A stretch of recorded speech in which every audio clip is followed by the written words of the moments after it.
Hat right here. What's going on, guys? Welcome to Fitness Vibes Unleashed by Mission Fitness, CrossFit Elemental. And today we have a special guest, the owner of KRATOS, Yes. and the creator of an event, the American Mole Dream. You had it last year, right? Yes. What's the name of the event? It's called Vitruvian Games. Vitruvian Games? Yeah. So he's the creator of that CrossFit game, which is, we went to see it. It was amazing. Oh, you went? Well, we went to see it. Yeah, we were like in the stands. We were looking at the weights and stuff. I'm like, damn, it's crazy. Yeah. So Andrew Raymond, tell us a little bit about you, dog. Yeah. So my name's Andrew Raymond. I own CrossFit KE, or KRATOS Elite Performance Training. We've been affiliated with CrossFit for 6 years. Going on our 7th this year, and don't plan on stopping. I know a lot of gyms are planning on de-affiliating and stuff, but I like to stay true to what brought me into the fitness industry, which was CrossFit. Before that, I was a swimmer, Division I swimmer. Yeah, almost Olympic. University. I heard. Yeah. I heard you were almost Olympic. Almost. You had that talent in you. Yeah. So. You've been doing CrossFit for how long? Like about 10 to 12 years, right? Yes, I think this is 12 years. Yeah, damn, you did your homework. Yeah, I did. So before CrossFit, I swam at Drexel University for 4 years. I did miss my Olympic trial cut by 0.05 seconds, which burned like hell. Still hurts to this day. Damn. But before that, I swam club swimming. I did soccer for like half a season, then I got kicked off the team because I was terrible. Hey, I let you try soccer. Yeah, it's not for everybody. Something, you know. And then I also played baseball for a little bit when I was a younger little kid. Damn. I was good at baseball, but swimming was what I was really good at. And eventually, my dad was like, "Look, you got to pick. Either you're going to do nothing, or you're going to excel in whatever sport," which at that time was swimming, and make a career out of it in terms of like getting into college. At least to get you there to scholarships and stuff like that. Yeah, exactly. That's what we try to do when we go into high school. Yeah. So you've been around fitness your entire life. Yes. Yeah. How you got into CrossFit? So I was actually with the guy yesterday that got me into CrossFit. His name is Josh. Congrats to him. He is going to have a baby. I was at his baby shower yesterday. It was a lot of fun seeing him and his wife. I haven't seen them in like, I think a year, something like that, a year and a half. So anyway, he got me into CrossFit back in Philly. My school was Drexel University in college. So is it Philadelphia? Yeah, so it was in Philly. I was there for 6 years. And the way that I found CrossFit was my buddy from high school was doing it. And I saw that she was doing it, and a few other people that I knew at the time. And I was always curious about like how they were getting so strong and all this stuff, but I never really took a deep dive into it because I had swimming. I couldn't really do anything else but swim in college because once you sign that paper that that's all you're going to be doing there. It's a wrap. So I was in my freshman dorm, and I saw these lacrosse players watching TV, and they were getting all fired up. And I look into their dorm because we had open door policy in our floor. In the dorm? Yeah. Really? So, yeah, just for like safety for whatever reason. I don't know. But basically, they were watching the CrossFit games, like reruns on ESPN. And I peeked in, and I was like, that looks pretty interesting. I saw it, and that was the one where Rich Froning was climbing up the rope, and he fell off. And I was like, dude, I want to do that. I don't want to fall off the rope, but I definitely want to do that and look super jacked. I want to look good like that. Yeah, so I asked him, I was like, yo, what are you guys watching? They say CrossFit. I'm like, all right, cool, noted. And I went back to the room, and I started researching CrossFit. I'm like, this is sick. Like, I want to do this. I want to get, like, stronger, better, faster, all of this stuff. Mobility, stamina, endurance, all that good stuff, right? And still look really good doing it. I mean, swimming did that anyway because we were yeah, have you seen those day. bags of those guys? I'm like, damn. Like, yeah. So anyway, so fast forward to my senior year in college, I was done with swimming.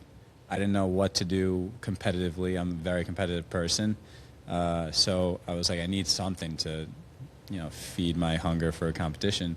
So I was like, you know what? Perfect. Let's do CrossFit. I went and I looked for the nearest CrossFit gym. I went to CrossFit Love.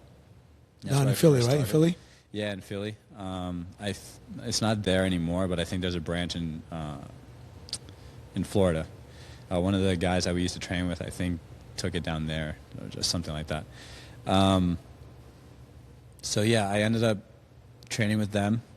They kind of introduced me to like the competitive side of CrossFit, because they were a very competitive gym in the Mid-Atlantic region back when CrossFit had regionals, right? So there was the Mid-Atlantic, the Northeast, I think it was Southeast, Midwest, all these other regions in the U.S. I think there was like 7. So CrossFit Love was part of the Mid-Atlantic, and the guy that owned it was also the coach for the competitive team. He was like, hey, if you want to be on the competitive team, this is what you got to do, and you got to train with these guys and vice versa, whatever. So I ended up trying to train with them. He granted me the ability and the privilege to train with these guys. They were absolute savages. And I'm still close friends with them to this day. I saw one of them actually recently, Caroline. She's a good friend of mine. She's still doing CrossFit now? Still doing CrossFit, yeah, just not as competitively.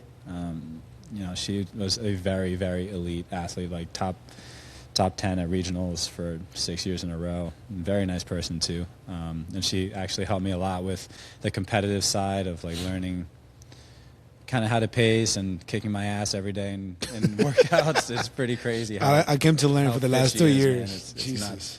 But anyway, so we would all train together. And there were different markers that we had to hit. Unfortunately, I came short on the snatch. At the time, I had to hit a 225 snatch in order to be like on the team at regionals. And back then, the team were 6 people. Right? It wasn't like this CrossFit Games style that we're doing now. That's 4 per team. 4 per team, yeah. Right. So it was 6 people. I was an alternate because I was able to hang like. Stay there to that level. Yeah, I was able to hang with them, just not the strength part of it, right? And it is what it is. But that fueled my fire for the rest of the season that year, and then going forward, I was able to always remember that and be like, you came short on that metric or that movement. So you better make that happen again. Better knuckle down and do it. Yeah. So I stuck with it competitively. Had a little hiatus in 2017. I had a lot of personal life issues go down. I had to put my dog down that year, and other things like that. And I ended up moving back up to New Jersey, right? So, yeah, it's 2017 spring. I moved back up to New Jersey. I ended up training at CrossFit Steam with my buddy, and that was a really great environment for competitive training. I met a lot of my friends there, and still to this day, I have very close friends from that time when I was training at CrossFit Steam. Fast forward a little bit, I was working in the city, and I was like, you know what? I've always wanted to own a gym. Even when I was in Philly, like I was coaching there too. So you became a coach? Yeah, I did. You got your L1? Yeah, I had my L1. When you were in Philly? Yeah, I got it in 2016. And then, I started coaching there. Actually, I took some time off of work because I wanted to see if I can coach full time, and it didn't work out. It lasted like a month, and I was like, you know what? Mathematically, it just makes absolutely no sense. So I applied to jobs again and whatever. Then, I came up here. I ended up coaching at Steam as well, and that's where I really developed a lot of my coaching experience. And then after a while, I was like, you know what? I would love to open my own gym. And then I started listening to Jason Khalipa. Yes. He is a genius with business. His podcast at the time was called Business to Fitness. Now I think it's called Coffee with Khalipa. Mm-hmm. Or he's doing this men's program now. I don't know if he rebranded again, but I learned a lot of the business side of CrossFit through that podcast. And because being an owner of something is not that easy. Yeah, anything. Being an entrepreneur, people think that it's just going to be a walk in the park, and then. Yeah.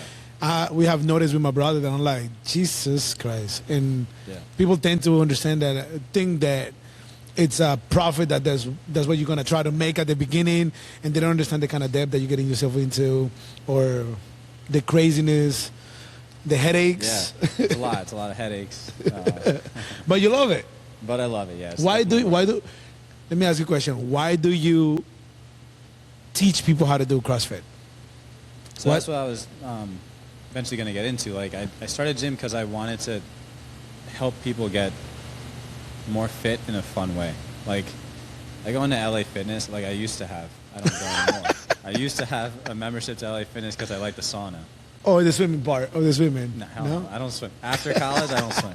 You quit. I'll sink. Yeah. I can survive, but I don't swim anymore. But, yeah, you go to LA Fitness and you see these people and they're just, well, most people. I'm not calling out people that go to Globo gyms. That's great that you're doing that, but you know, some people, especially in January, they'll just be there on their phones, on the treadmill, and then they're like, you know what, I'm done. For like 20 minutes. Yeah. Or, you know, staring at a dumbbell for like 15, 20 minutes and not doing anything.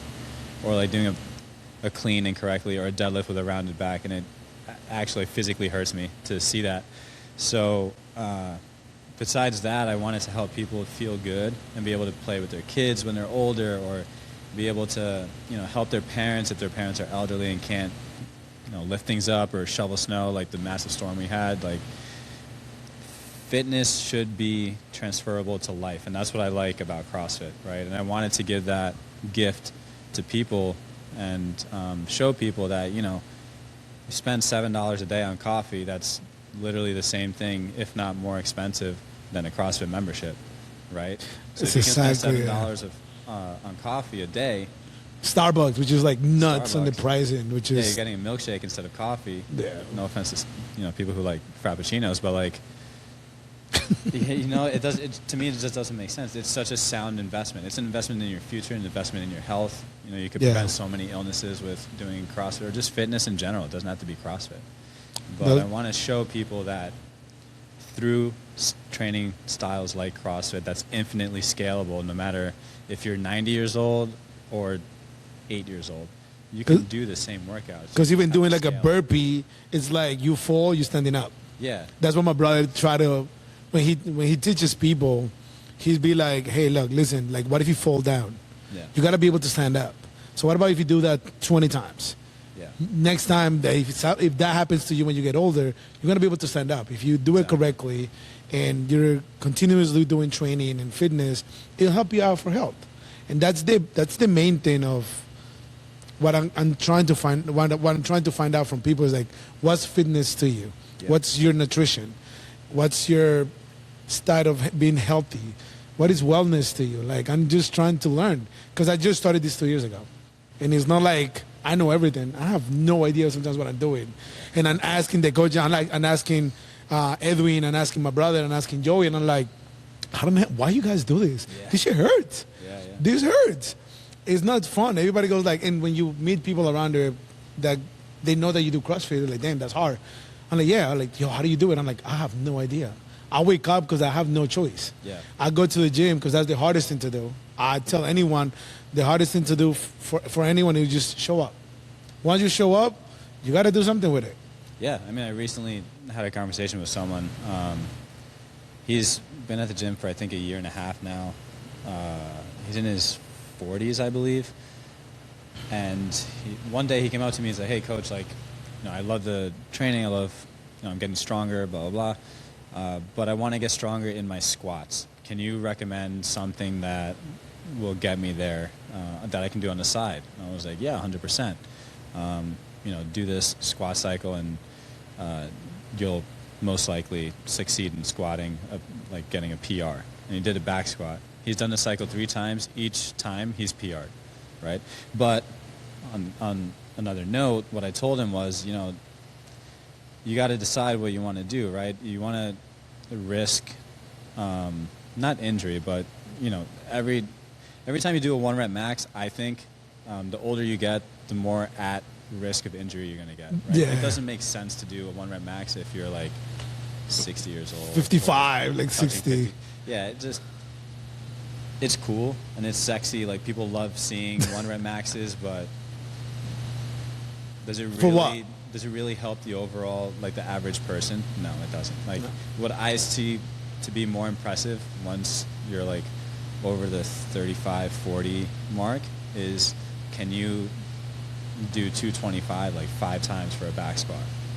That's a pretty good metric, right? Yeah. Or like, okay, you can't squat snatch 185, but can you squat snatch? Or, for example, can you do Isabel RX at 135? It's 30 snatches for time, right? Like, to me, that's more impressive than doing a 205 squat snatch at the age of 40, 42, whatever it is. When they try to do PRs, and I'm like, all right. Yeah. Once in the blue moon is fine, just to see where you at, but like, and also, one of my maxes hurt. They're like, once, if you're doing a clean and you're like buried under the clean, you're just like, holy shit, this is rough. No. Whereas, you can manage a little muscle fatigue if you're doing like a set of 10, touch and go, whatever. See, like today we were doing the clean and jerk, and I'm just like, why? Yeah. At that, when we started the weights for the program that we were following, we followed the Boulder program, and that was a great program. I know it's people hell. that are on that program. Say 2 hours for like, they're like, what the hell? Like Jason Grubb, right? Yeah. Mm-hmm. My brother follows it, and so like he started it. He started it following, and then everybody else just like falls into place because we look at him like he has gone through so much stuff in life, which is crazy, and the stuff that he does, it's unbelievable. Not about his age, but he's like a pioneer for what he believes. CrossFit is one thing that he loves and he's passionate about. Yeah. So when I sit down with like people like you, right, and then I started reading about you, and then I started finding out the things that you have done, and I'm just like, wow. Like I heard, are you starting coaching swimming again? Yeah. Yeah, that's a whole nother conversation. But yeah, I'm coaching Felician University. So you didn't get away from it, huh? You went back to it. I got dragged into it. Yeah, I heard. Nah, but I love it. It's fun. But so you at what age you became a gym owner? I think. Because you look young. 25.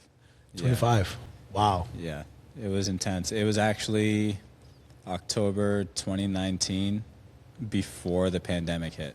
Like, I was open October, November, December, January, February, world shuts down. And I was like, you gotta be kidding me. This is ridiculous. The timing is impeccable. But how'd you survive? So that's what I was about to say. Look, COVID was rough, and it was a terrible thing for a lot of people, and it's horrible what happened, but I think that for me, business-wise, strictly business-wise, it was a blessing in different ways.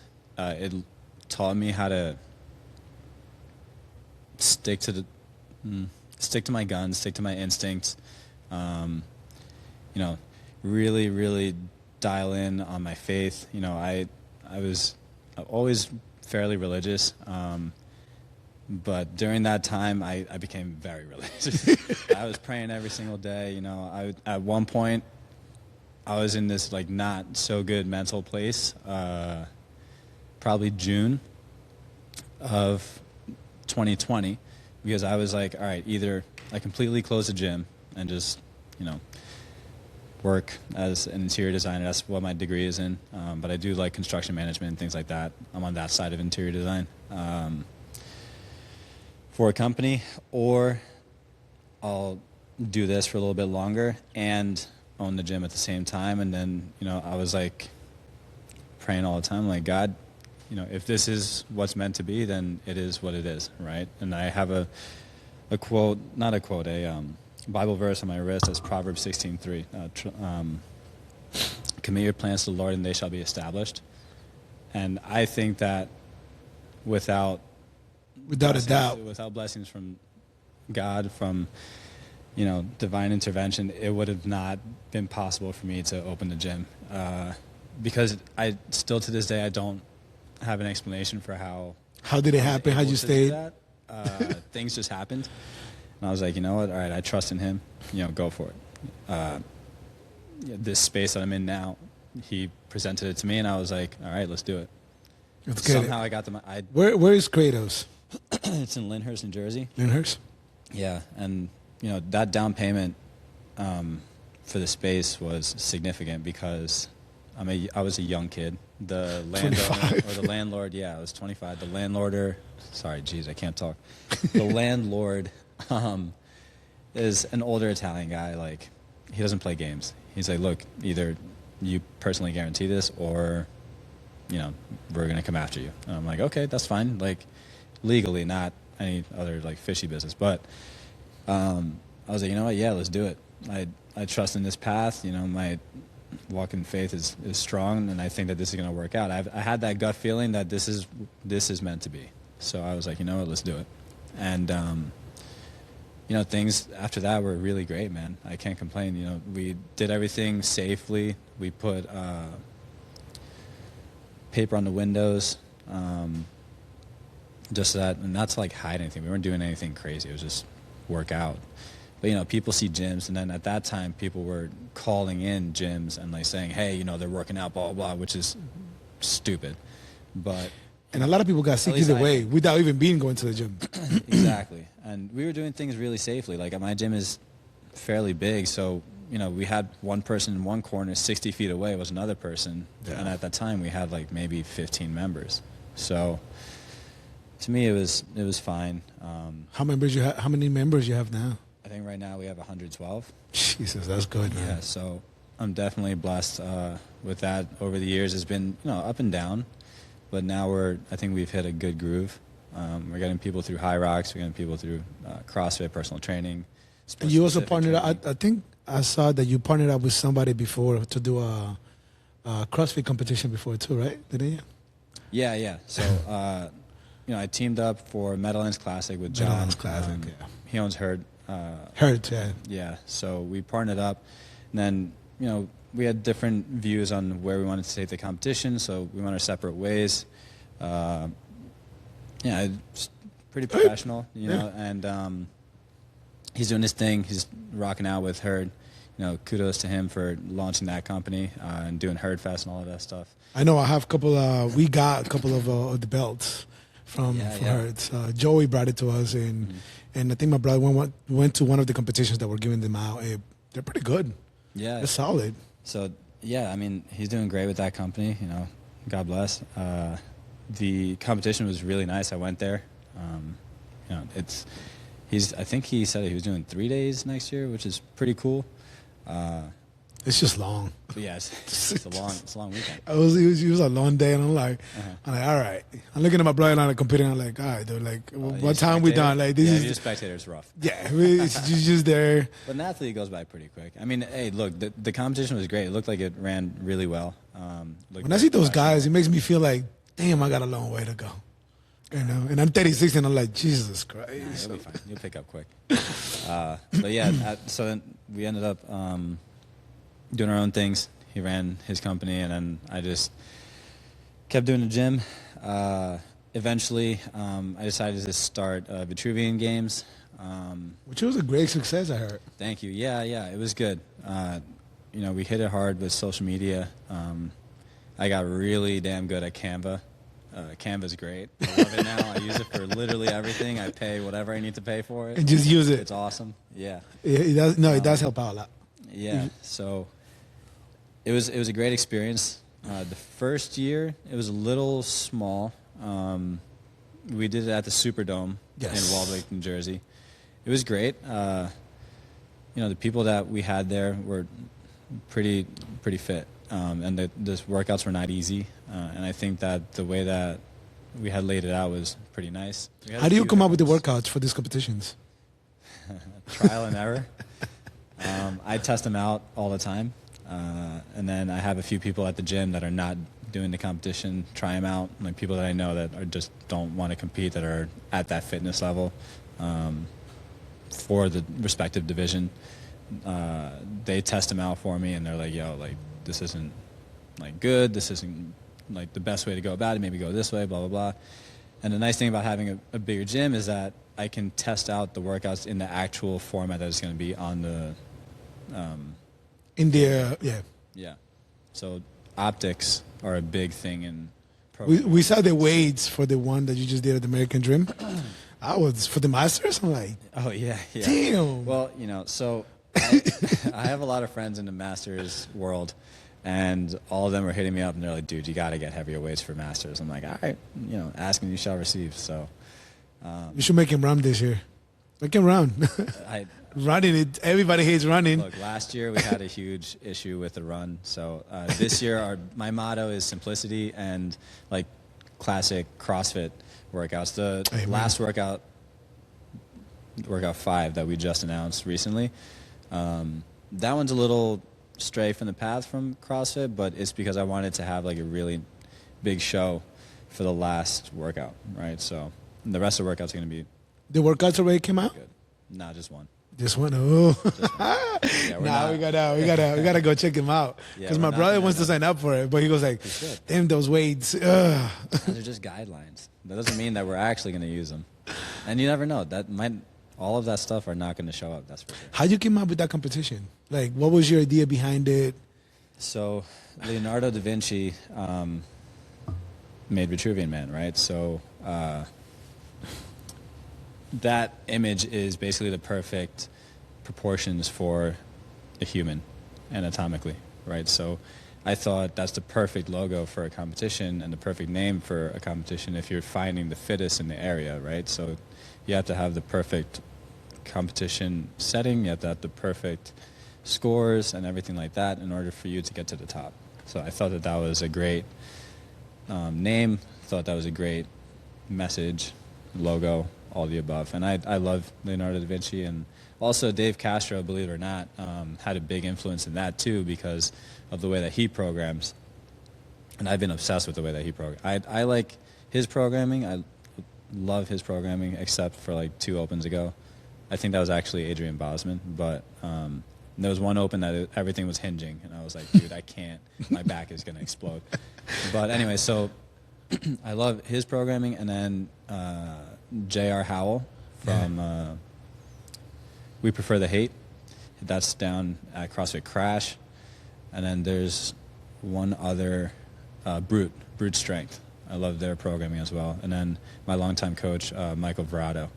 So all of those 4 people have had a big influence in the programming of the Vitruvian Games and just how I program for my gym in general. Like everyone's dead all the time. It's great. Do you create your own program for the gym? Yeah. For your gym from KRATOS? Yeah. So I have KRATOS, and then I have my competitor program that's called Call the Herd. And Call the Herd, I started in 2020, I believe. And that's for the competitive side. Yeah, that's the competitive side. And I have been experimenting with it a lot, different strength cycles, different, Metcon cycles. I don't like to say cycles for that, but I hate those. It's exposing weaknesses and then doubling down on those weaknesses, right? So if I see in class that you suck at burpees, right? Or you just tell me and you're like, dude, I can't do burpees. And I'm like, all right, well, you're going to be doing a lot of burpees in your future, right? So that's going to get you better in that aspect, and it's going to translate to the other stuff too. Oh. So yeah, you right pay now, attention a lot to your members to make sure that... 100%. Yeah. So like I have around 112, and I can probably tell you what every one of them does for a living, right? So I'm or a fun fact about them, or like if they have like a ache, or if they have some sort of pre-existing injury, like I know a lot of things about every single member that I have, because I find that to be extremely valuable in creating relationships with your members. Now, in that sense, I heard that you're not that social. Are you a social person? I'm not. I heard that you're really not social, but like seeing someone like you that is not that social and be able to tell me that you know at least one thing to each member that you have in the gym, it's crazy. Yeah. How does that happen? Because I have no choice. If not, I won't have members. But no, but in all seriousness, I am not social by any means. People don't really like to invite me places because I usually say no, which is fine. It's all good. I appreciate the invite anyway. But because one of your hobbies is reading a lot. Yeah, I like to read. I also like to draw. Yeah, I heard that you're a good artist. Yeah, I picked up tattooing actually. Just now, recently, year. not that long. Yeah, so I you started tattooing. Not that long ago. You started tattooing. Yeah. So I love tattoos. I've always loved tattoos. I have a bunch myself, but yeah, I am not social by any means. And it's funny because my best friend is also not social, and he runs a swim team and he has to deal with and it's young kids swim team, so he had to deal with hundreds of parents, angry parents all the time, and I have to deal with not deal with, but I have to, manage adults. And sometimes I have swimmers come in like little cohorts and do like specific training for them. And I have to deal with all that. So for me, being in a social environment in the gym, my battery is at an all-time low every single day. So by the time the weekends hit, I don't really do You want to just decompress from all that. Exactly. Yeah, people can't find me on the weekends usually. Well, I'm glad that we actually found him on the weekend. Yeah. When I texted him, I'm like, yo, Sunday, can you do It's Sunday? fine. It's like 3 people. I mean, this is not bad. No, we always American Dream, and I was like, Jesus. There are like millions of people here. I'm not. And I just turned around and went back home. Like, I'm not doing this. This is too much. Yeah. That's crazy. But, someone like you that is not that social creates an event that it's watched by thousands of people that are there because you made that possible and you can't stay there. That's crazy. Yeah. And it's how do you did it for competition when you were competing? What do you mean? For CrossFit. You don't get stage fright when you're competing? Oh, or you're not looking at anybody else? No, I love it. Yeah. My last big competition didn't go so well. It was at Mekon Rush, which is a great competition too. I loved being there. I wasn't prepared for it. I had a lot of personal things happening at that time again. And I didn't perform the way that I should have performed. But you live and learn. I had a blast. I had a bunch of friends that were competing there. It was nice to like see them and compete alongside them. But no, man, I love being in like chaos. That's where I'm the most calm, if that makes any sense. So, for example, right, Vitruvian Games, building up to it, like my team, I love my team. They're like the best humans on earth, and they help me so much with everything. And we really work with like the best team, but they're like freaking out. They're like, dude, did we get the shirt? Did we get this? Did we get it? I'm like, yes. And I'm there like nothing's happening. It's all good. I'm just walking around super You just happy. relax. They're like, bro, how are you not freaking out right now? The event is in like 2 days. I'm like, yeah, it's just another day, dude. You just crush it and then move on. That's it. Actually, this year there was a big problem. So this year for Vitruvian Games, we had our flooring vendor back out. So, I got to fix myself for this one. So the flooring vendor 2 weeks before game time, he was like, got bad news, I don't have the floor. And I was like, what do you mean you don't have the floor? And then all of a sudden my heart rate spiked to like 190. I was livid because how are you going to tell me that 2 weeks before the event you don't have the floor? Like, bro, you're letting down a lot of people, thousands of people, right? Because it's not only the athletes, it's the spectators, it's the volunteers, it's the people that, the vendors.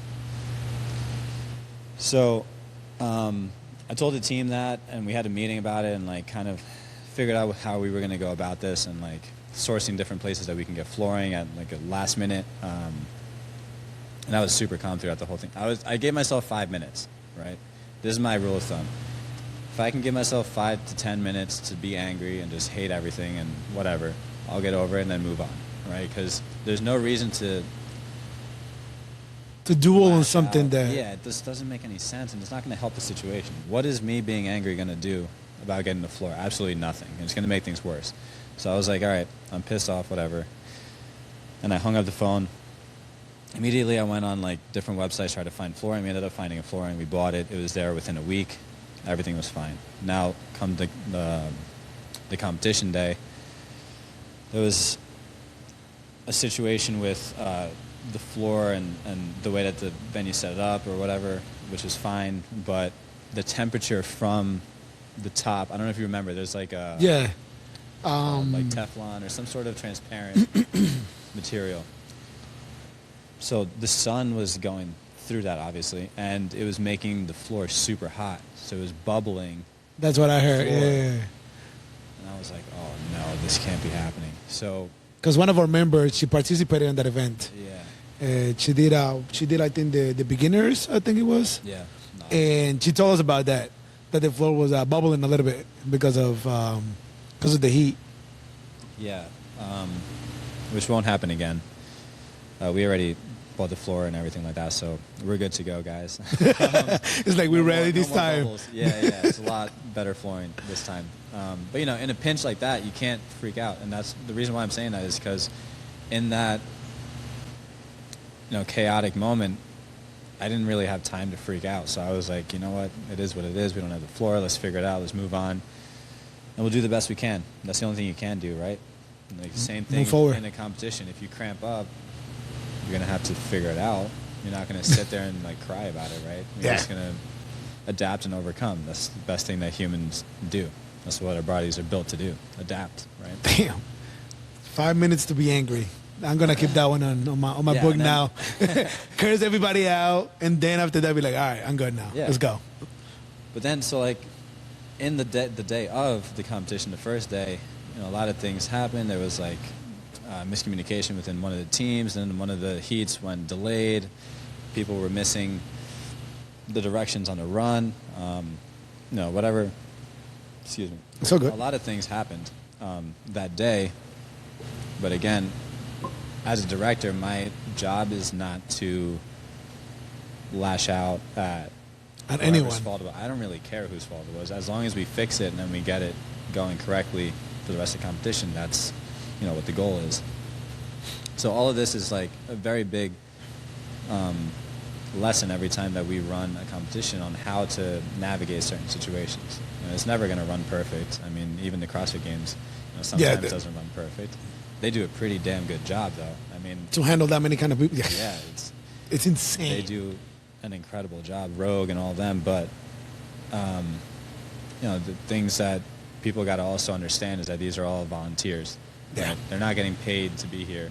Even in High Rocks, they do a lot of volunteering work, because they even give you an option to be a volunteer, and then they give you a free ticket to get in. Mm-hmm. I was gonna do it one time, but I couldn't. I had to go away. And that's one of the big things that I learned about. Not learned. I always knew this, but I really got to have an insane amount of appreciation for volunteers once I really got into the weeds of like running a competition, right? Because the amount of work that it takes to put a show. For me, it's not me. I think that I have an easy job. It's the volunteers that really like make the event run. Yeah.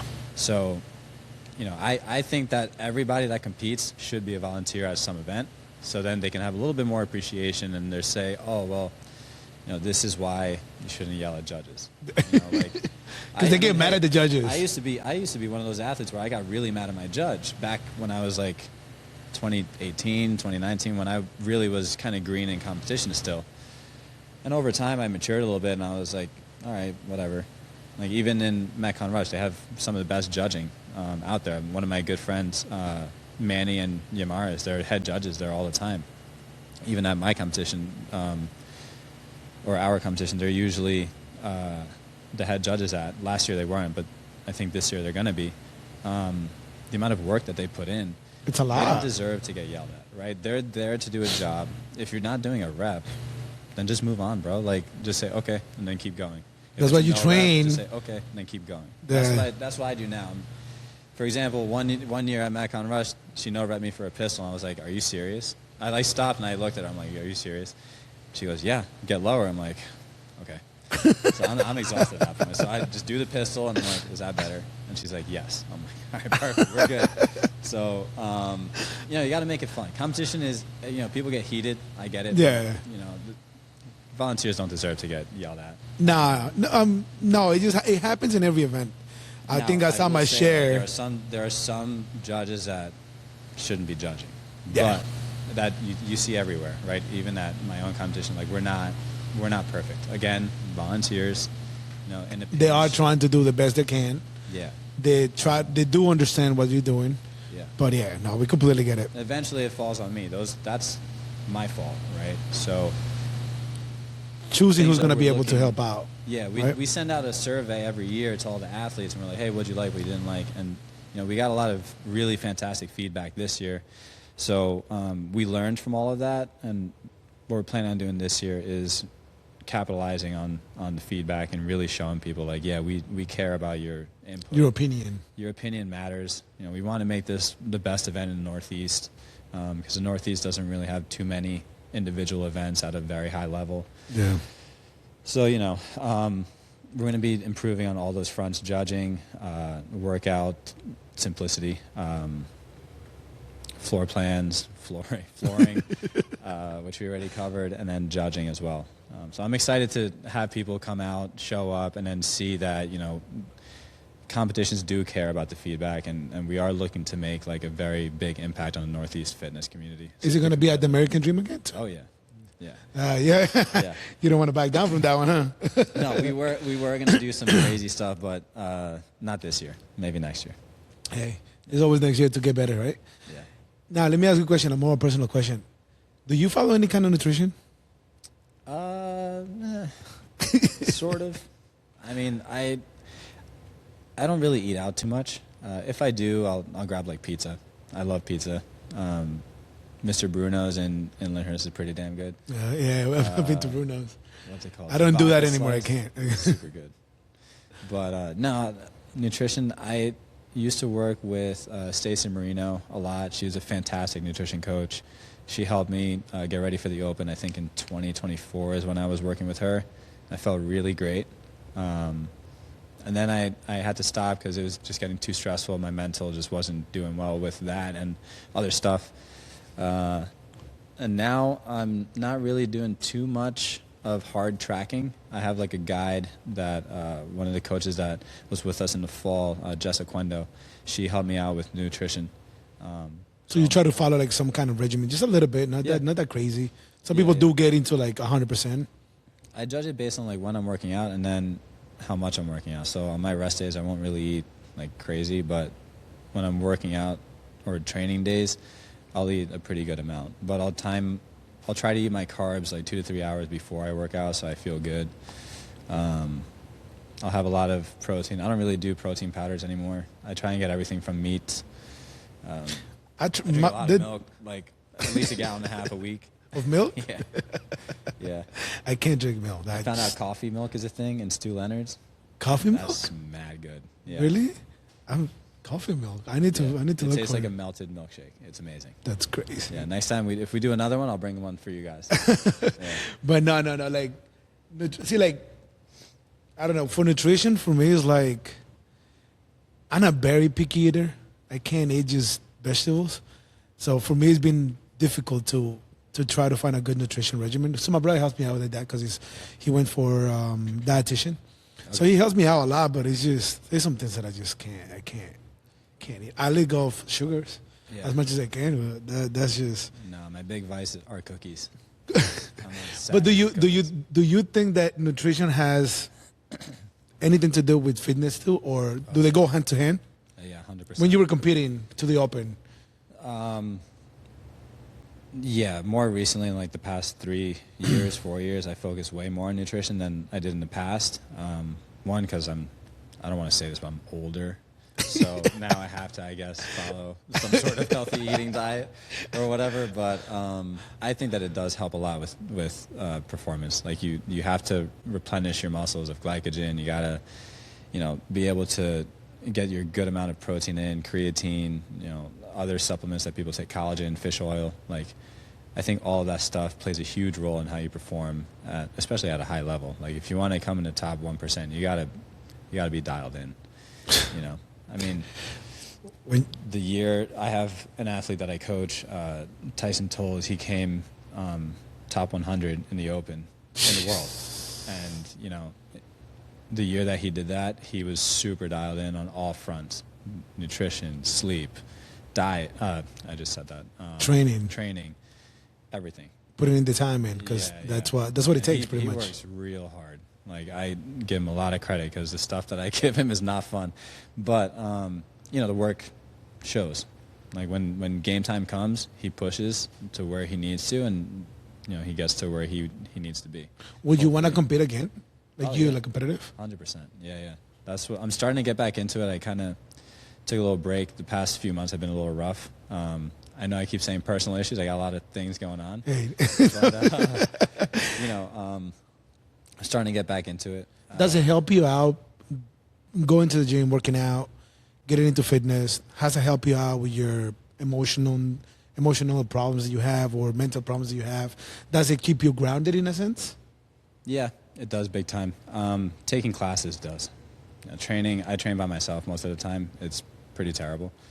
But, you know, I mean, I kind of like training by myself too sometimes because, like I said, I'm very antisocial. I don't like, you know, having to wait for people or, you know, if I'm not in the mood to talk, I don't want to have to be like, yeah, man, like my day was great, whatever. So, you know, in that aspect, I kind of like training by myself, but it is very hard to go 110% when I need to by yourself because you don't have anyone to push you. You know, you're No one that is going to be right next to you, like actually, yeah, like yeah, and it's a very like. I mean, I'm used to it from swimming because you can't talk in swimming. You know, like you're in the water, and then when you're not in the water, you're gasping for air because you're tired, and then you got to go again. So, I'm used to being like in my own head. But, yeah, taking classes when I realize that I'm either getting burnt out, or you know, there's a lot of things going on personally that I just need to dial it back in training. I'll take classes, and just working out with the members is always such a great time. I mean. You know, we have a little group at the 5:30 class that they talk a lot of crap to each other. So it's a lot of fun. you always got that competitive side in the groups. And, you know, they go hard. All the classes go hard. I mean, any class that I take at my gym, they're such lovely people. Like everyone is. The age groups that you have at the gym are very young too, right? They're not that old. Yeah, I mean, I think we have pretty much all the age groups at the gym. I think the youngest kid we have is 13, and then the oldest person, I think they're in their like late 50s. That's the oldest? Yeah, early. Oh, we got 60s. older. We got older than that. Yeah. But they're here and they come and work out. They always put a good attitude to come and work out with us. With Coach Edwin, with my brother, and we still try to push him hard. Yeah, yeah. Believe it or not, like yesterday we had an event for. We were trying to raise money for cancer for one girl that she just developed cancer. So we were doing rowing. It was 42,000 meters. Was it? Yeah, it was 42,000 meters. And it was just groups of 6 and everybody was just rowing. And it became fun and everybody's willing to like help out. And like that's one of the things that I've learned that I was telling you. That the way that this small group of CrossFitters, right? It's like a family. Yeah. Very family oriented. They're really close to each other. And you don't see that like an LA Fitness, Retro Fitness. You don't see none of that. Yeah, it's like, exactly. So that's like, I never thought I was going to like it. I came here with an ego because I'm like, I could move weight. Yeah. At that point, I was able to squat like really heavy, but one rep, you know, like, and then one day I walked in and with my brother and he was like, you better leave your ego outside the door and your pride because that ain't going to fly here. And I'm like, shut up. I'm like, whatever, it's not going to do it. And then 100 pounds. I couldn't move that more than 20 times. And I only did it like 8 times and my bag was gone. And I'm like, hell no, I'm not doing this. And then I came back and then I'm been here every 5 days a week. I come and hang out, work out. We have a 52-year-old Colombian guy that that guy is just nuts. And he'll push you to that limit. Yeah. He's one of the guys that like, he's older and he's probably one of the guys that you probably also have at your gym that is like, no matter what he's doing, he's always pushing you. Yeah. And he's talking a lot in your ear. Like if you see him changing plates and he looks at you, you're like, do I really have to go more weight now? Like that's BS. But that's one of those That's guys. when you walk around the gym and you're looking at things and you're like, no, don't look at me. No, this sign was always here? Yeah. But so you also an architect or interior design? Yes. Designer? So my degree is a Bachelor of Science in Interior Design. And everyone's like, oh, sick, so you can like design my house. I'm like, no. That's not what I'm going to do. I don't. So there's a lot of different things you can do with interior design, right? You can go into the furniture world. You can go into the kitchen design, bathroom design, whatever. Pick colors. Like I don't like picking colors. And every time I go to like an interview or something, or back when I was interviewing, that's the first thing I would say. They would say, hey, like, what are you looking for in this job? And I was like, well, I'm looking to do construction documents because that's what I do. I like to draft and figure out how things work and work with contractors, tell them how to build stuff. So I tell him that, and I'm like, I do not want to pick materials. Do not let me pick a color, a stone. I could care less what it looks like. I just want to make sure that it works correctly, that everything's built like really nice. You still do it? Yeah, so that's one of the many things that I do. I know. So yeah, I work primarily with my father, who's a civil engineer. I do a lot of drafting for him, a lot of drawings for him, and a few other smaller interior design companies. I work with Donnie Douglas Design, Jacqueline Isaac. So I became friends with her about 4 years ago, and I've been doing a lot of drawings for her. And it's a great working relationship with her, and she has some pretty nice projects. How do you find time for all this and to even work out? It's coffee, man. A lot of caffeine. A lot of that milk coffee thing. Yeah. Now I'm going to have to try it. Yeah. So fitness helps you? Fitness does help. So it keeps me on a schedule. If I have too much time on my hands in the day, it's not good. Like, I got to be doing something at all times, right? So, how many hours a day you sleep? Doesn't sound like you sleep a lot. I actually looked this up with the members the other day. I think I get, during the week, Monday through Friday, I get probably 5 hours of sleep. And then on the weekends, I get around 6.5 to 7. It's like when you were coming here, I was talking to my brother, he was telling me, he was like, make sure you ask him about the event. And I'm like, yeah, I got you. And I'm like, just send me a text message so I could remember. Yeah. He goes, I have no time to send you a text message. I'm telling you right now. And I'm like, what? His head is all over the place. Same thing with Edwin. And I'm just like, when I talk to them, I'm like, there's no point in me telling these guys because they're gonna forget 2 minutes after. 100%. If they're not doing it right now, they're like, yeah. So you're like that. Like, yeah, 100%.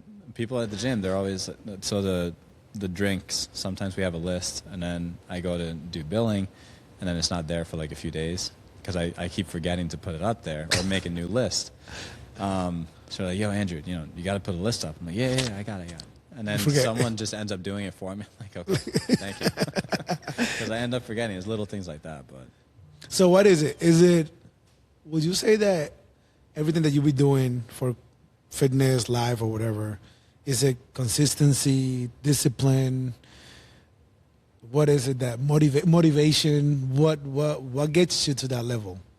To be an entrepreneur, right? To you actually work on your bachelor's degree. You do fitness. You try to compete. You create these events for people to come and work out and see where they're at. What is it like? What drives you? That's a good question.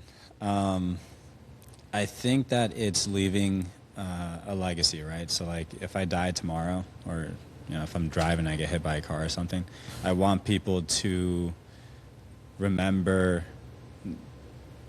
that I was always very kind to them, that I was always accepting of whatever part of life they are in or wherever they came from, that I always tried to help them and always tried to make their experience around me or whatever I'm doing that they're a part of be something memorable, right? So one of my biggest fears is that if I end up passing away or something, people are going to be like, wow, this dude sucked. He didn't do anything worth any time or anything like that. I want to make sure that I always make an impact on people like every day.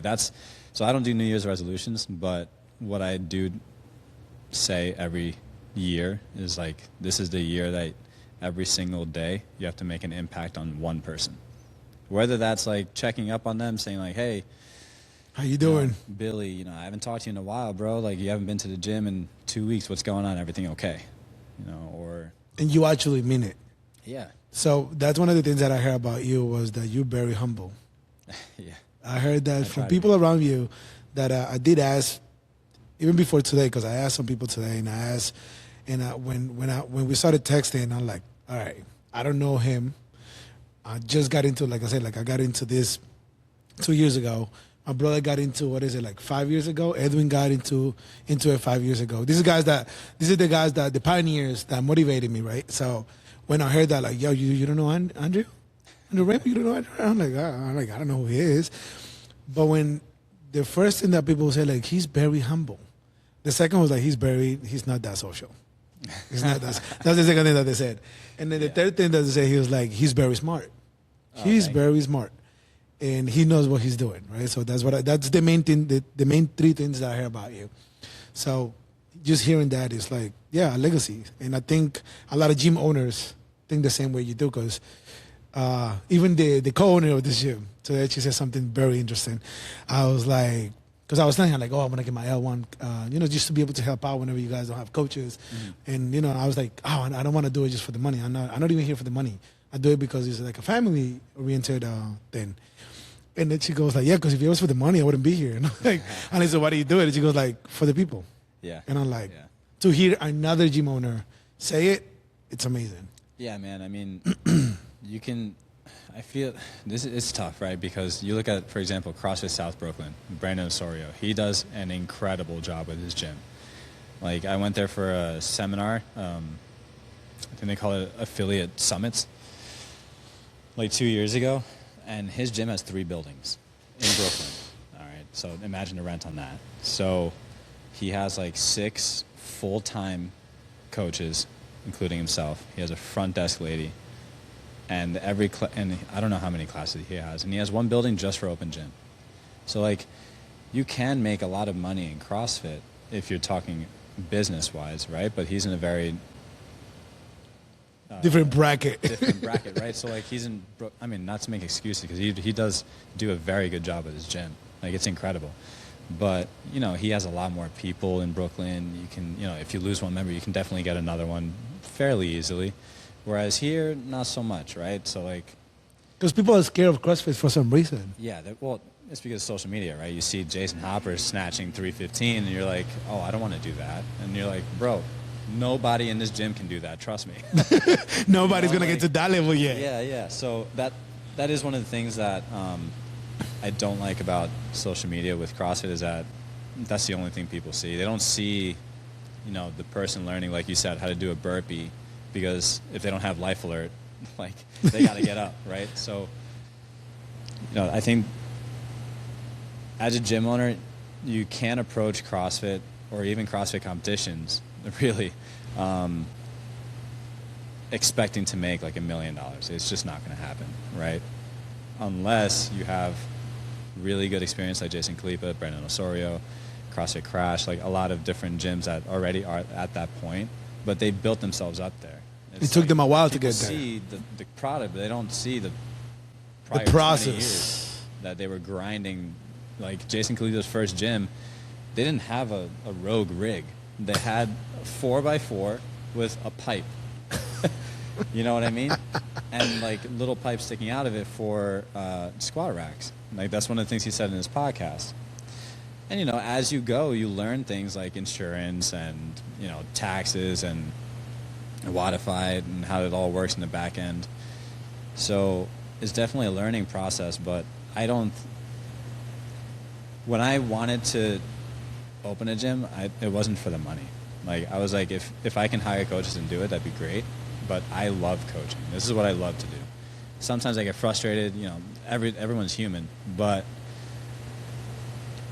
it's you got to do it for the people. You can't do it for the money, because then it's just going to go sour.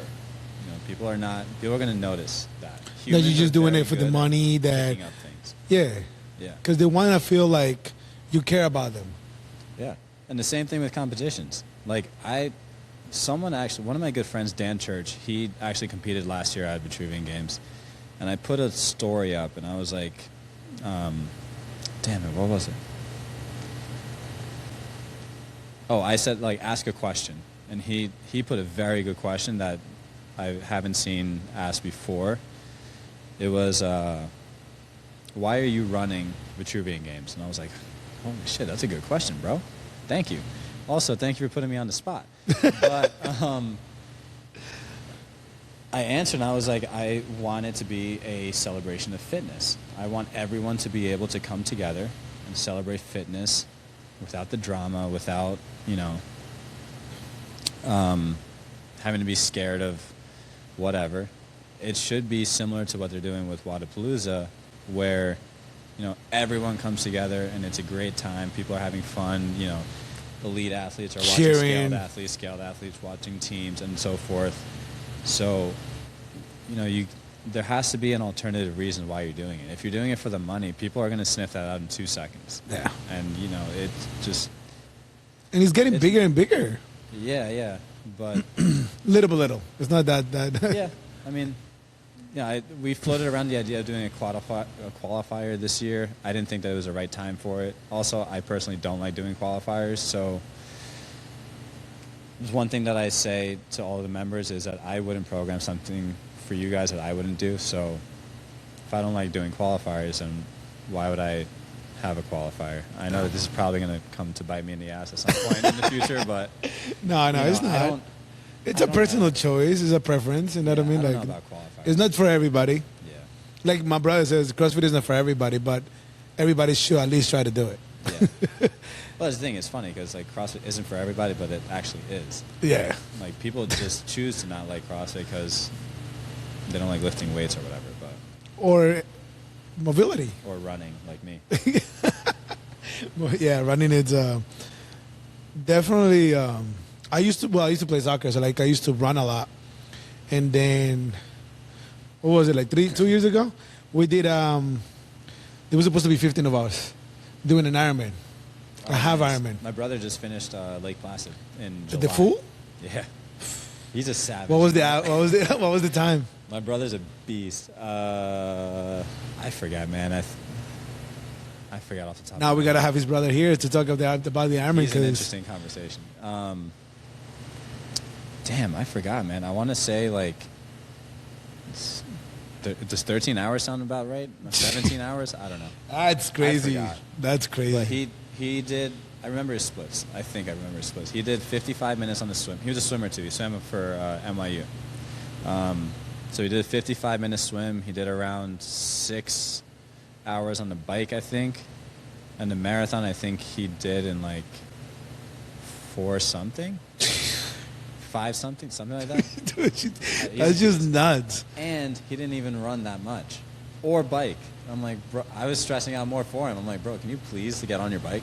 Like, well, Edwin and my brother were like, so it was supposed to be 15 of us, and when I told them, I'm like, yeah, I'll go. I wasn't even training for none of this. None of this. I was like 220 pounds, and I was like, all right, at least 15 of us, at least 5 of us is not gonna finish, so who cares? For some reason, ended up just being me and my brother, and I'm like, all right, hell. Now I gotta like try to figure out how to do it. Yeah. Never bike, never swim that much in my life. Running, I was like, oh, I think I could do with the running, which is the hardest thing to do in that thing. And I cried. I was gonna quit on the bike because I got cramped up, and then I got what's it called? My groin just left. oh shit. Okay. And one of the things that Coach Edwin told me, he was like, that's gonna be the loneliest ride of your life because you have nobody to help you. You have no headphones, and that's gonna be just you against you. And I remember when I came back, I was like, I cried because when I finished, I cried.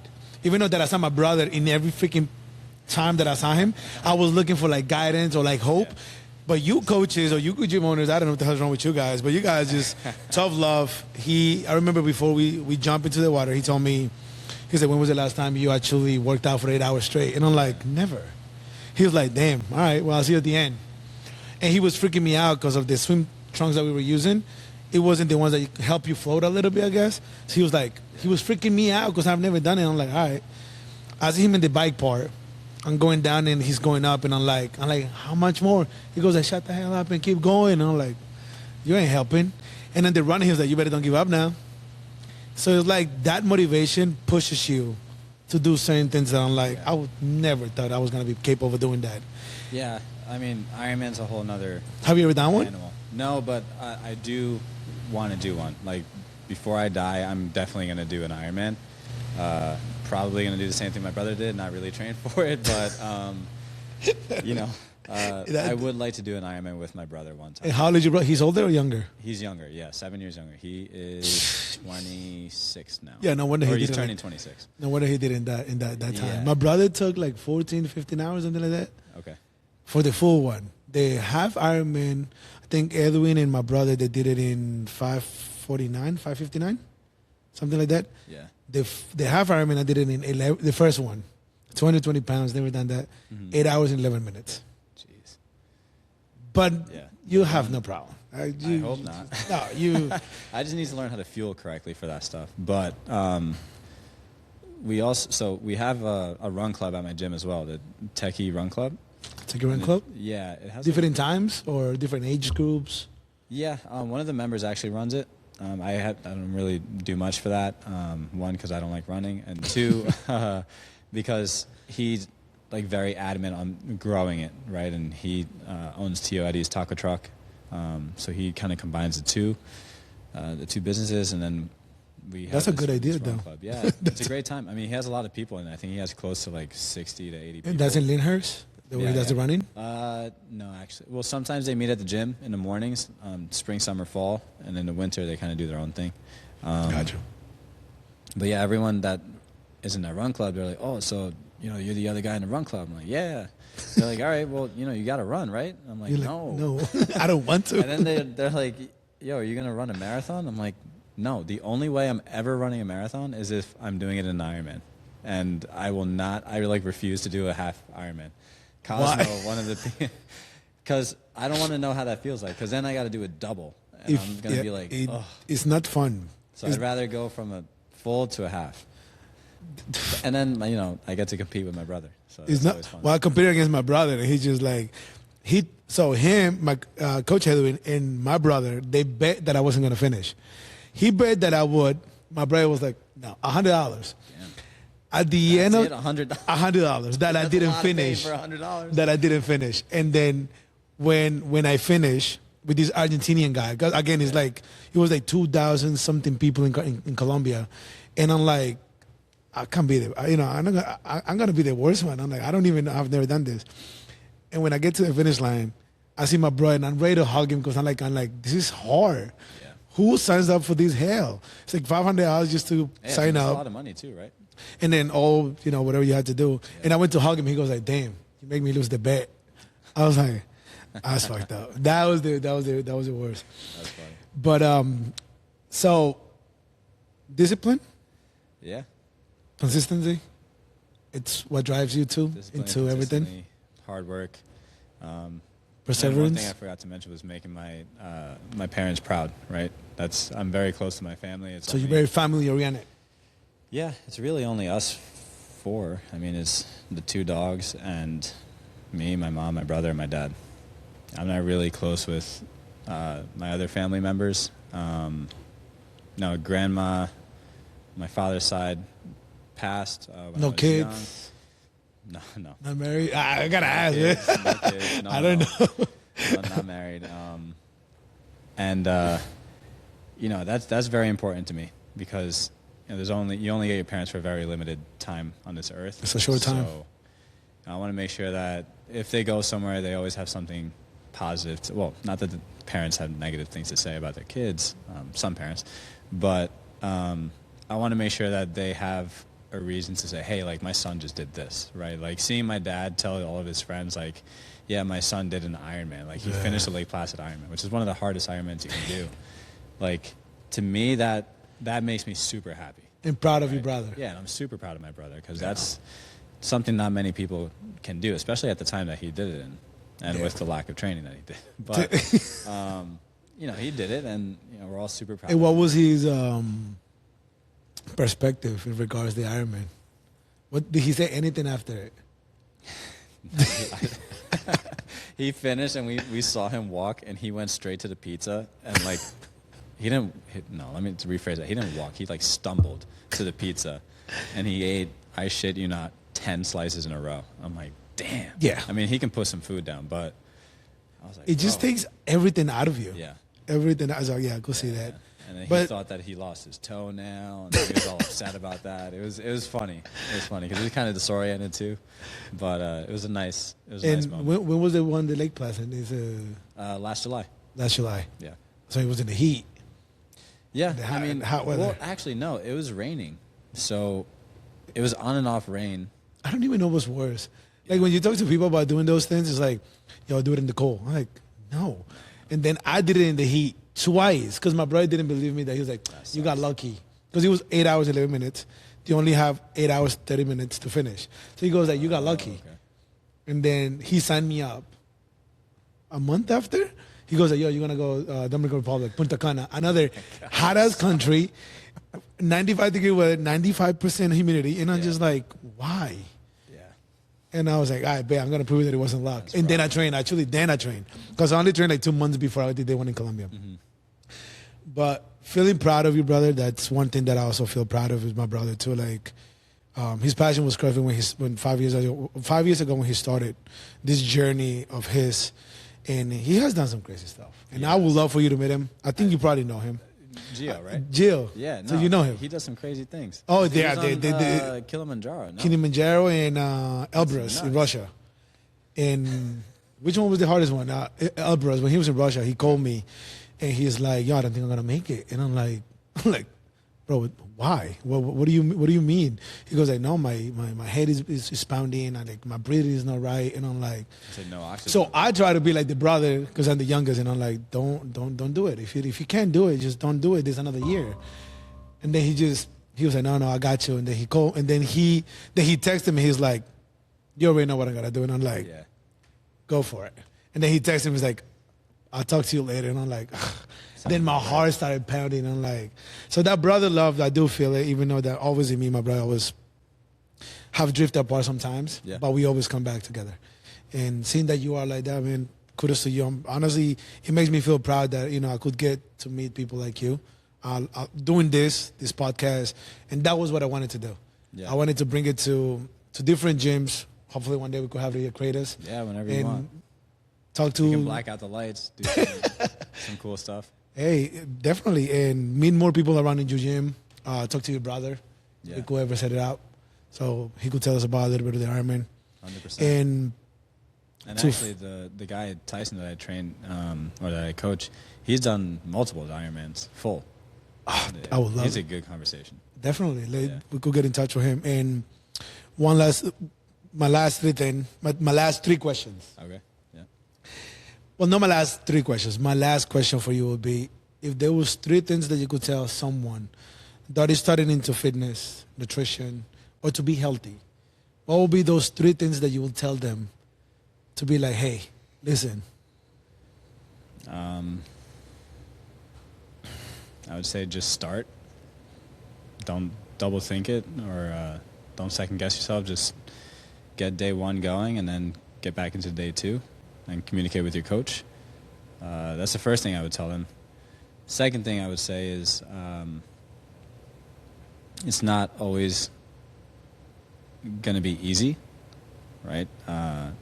You're probably going to feel pretty terrible the first 2 weeks, but after that it feels a lot better and you start hitting your strides with whatever program you're doing, whether it's CrossFit, F45, High Rock, doesn't matter.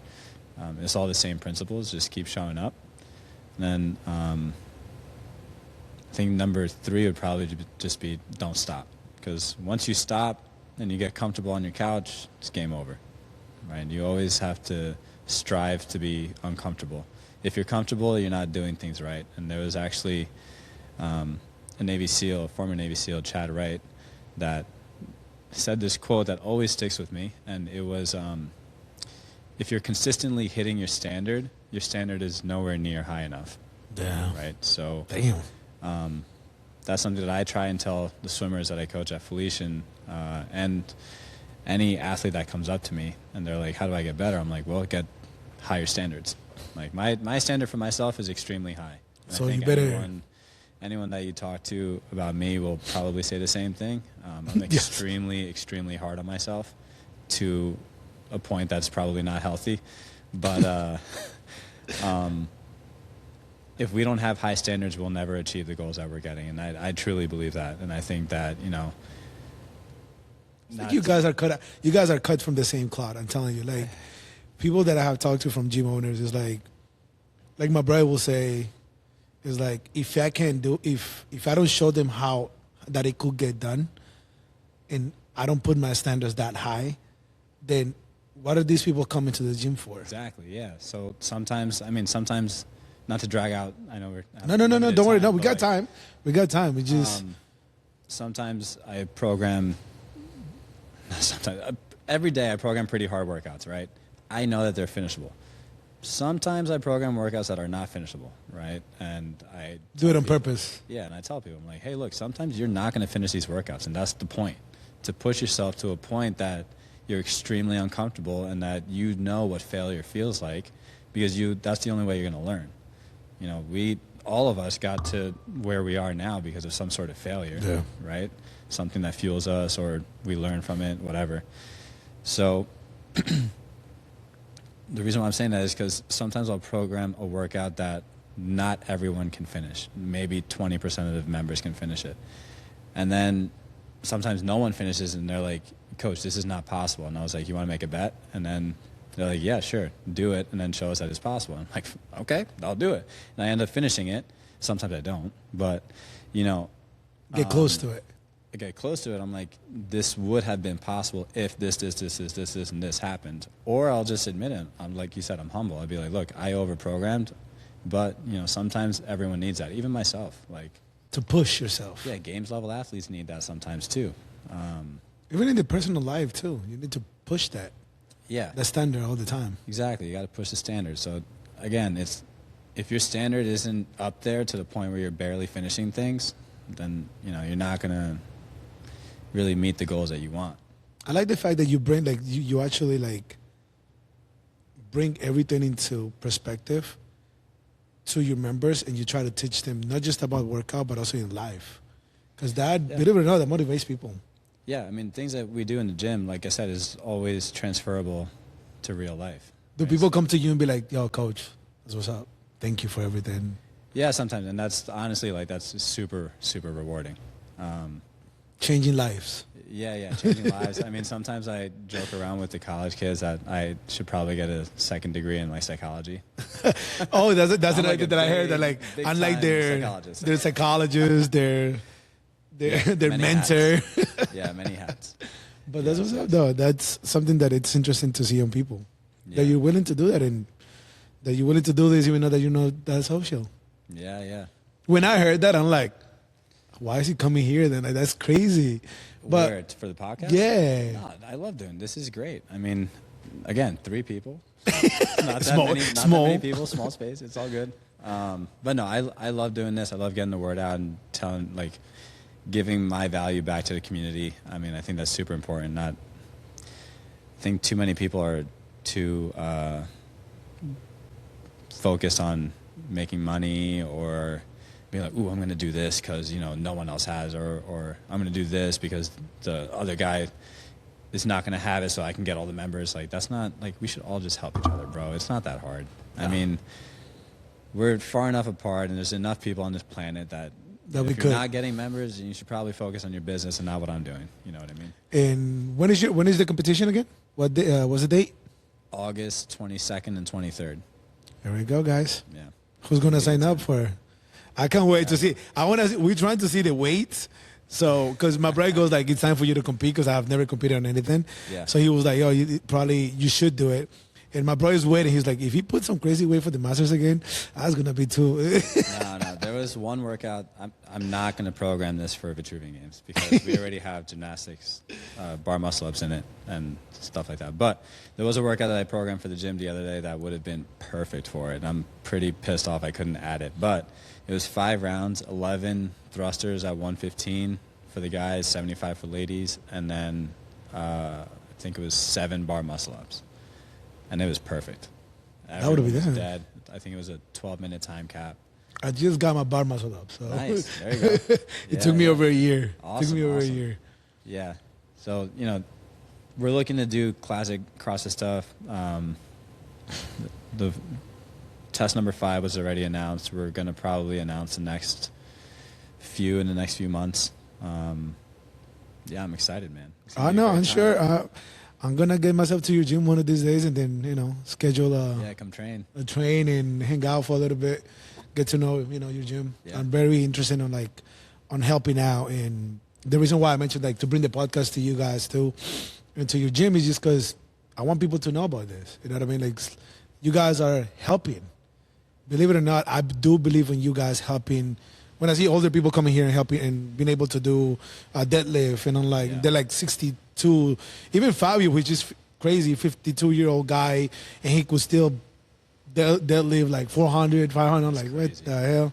Jeez. Yeah. So that's why I want to bring it to you guys, and hopefully we could meet some of your members that are willing to talk a little bit about themselves and also about what they think about CrossFit and fitness, nutrition, and health. You know what I mean? That's what we're here for. And Andrea, I appreciate you coming. Thank you for everything, for real. Thank you for having me. From the bottom of my heart. Honestly, I was happy and excited to meet you. Yeah. Didn't know you were that young because you make me feel old. Yeah. You like what, 31? Not anymore. No, thank you. I'm 32. I'm turning 33 in 2 Man, weeks. I'm 36, dude. Like that's 2 weeks, 3 weeks. Yeah. What are you doing for your birthday? Nothing.